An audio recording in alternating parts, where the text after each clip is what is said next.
एक संत को अपना भव्य आश्रम बनाने के लिए धन की जरूरत पड़ी। वो अपने शिष्य को साथ लेकर धन जुटाने के लिए लोगों के पास गए। घूमते घूमते वो एक गांव में अपनी शिष्या एक बुढ़िया की कुटिया में पहुंचे। कुटिया बहुत साधारण थी, वहां किसी तरह की कोई सुविधा नहीं थी। फिर भी रात हो गई तो संत वहीं ठहर गए। बूढ़ी माँ ने उनके लिए खाना बनाया। खाने के बाद संत के सोने के लिए माँ ने एक तख्त पर दरी बिछा दी और तकिया दे दिया। खुद वो जमीन पर एक टाट बिछाकर सो गई। थोड़ी ही देर में वो गहरी नींद सो गई, लेकिन संत को नींद नहीं आ रही थी। वो दरी पर सोने के आदी नहीं थे। अपने आश्रम में सदा मोटे गद्दे पर सोते थे। संत सोचने लगे कि जमीन पर टाट बिछाकर सोने के बावजूद इसको गहरी नींद आ गई और मुझे तख्त पर दरी के बिछौने पर भी नींद क्यों नहीं आई। मैं तो संत हूँ, सैकड़ों का मार्गदर्शन करता हूँ, और ये एक साधारण बुढ़िया। ये बात उन्हें देर तक मत्ती रही।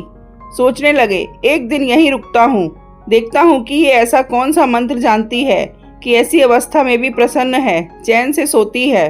सुबह जल्दी उठकर बूढ़ी माँ ने अपने हाथ से कुटिया की सफाई की और चिड़ियों को दाना खिलाया, गाय को चारा दिया। फिर सूर्य को जल अर्पण किया, पौधों को सींचा, गुरु को प्रणाम किया और कुछ देर बैठकर भगवान नाम का स्मरण किया। आंगन से तरकारी तोड़कर भोजन पकाया। गुरु को प्रथम भोजन करवाकर आप ग्रहण किया। दिन में आस पड़ोस की बच्चियों को बुलाकर उसने हरि कथा सुनाई, हरि भजन का ज्ञान दिया। फिर संध्या पूजन, रात को पुनः सादे भोजन का प्रबंध, सोने की तैयारी। गुरु सोचने लगे, आज फिर नींद नहीं आएगी, पूछ ही लूं कि क्या रहस्य है। संत ने पूछा, माँ तुमने मेरे लिए अच्छा बिछौना बिछाया, फिर भी मुझे नींद नहीं आई, जबकि तुम्हें जमीन पर गहरी नींद आ गई।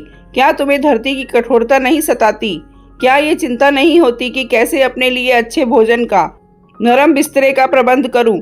इसका कारण क्या है? वो बोली, गुरुदेव जब मैं सोती हूँ तो मुझे पता नहीं होता कि मेरी पीठ के नीचे गद्दा है या टाट। उस समय मुझे आपके वचन अनुसार दिन भर किए गए सत्कर्मों का स्मरण करके ऐसा अद्भुत आनंद मिलता है कि मैं सुख दुख सब भूलकर परम पिता की गोद में सो जाती हूँ, इसलिए मुझे गहरी नींद आती है। संत ने कहा, मैं अपने सुख के लिए धन एकत्रित करने निकला था। यहाँ आकर मुझे मालूम हुआ कि सच्चा सुख भव्य आश्रम में नहीं बल्कि संतोष में है, गरीब की इस कुटिया में है।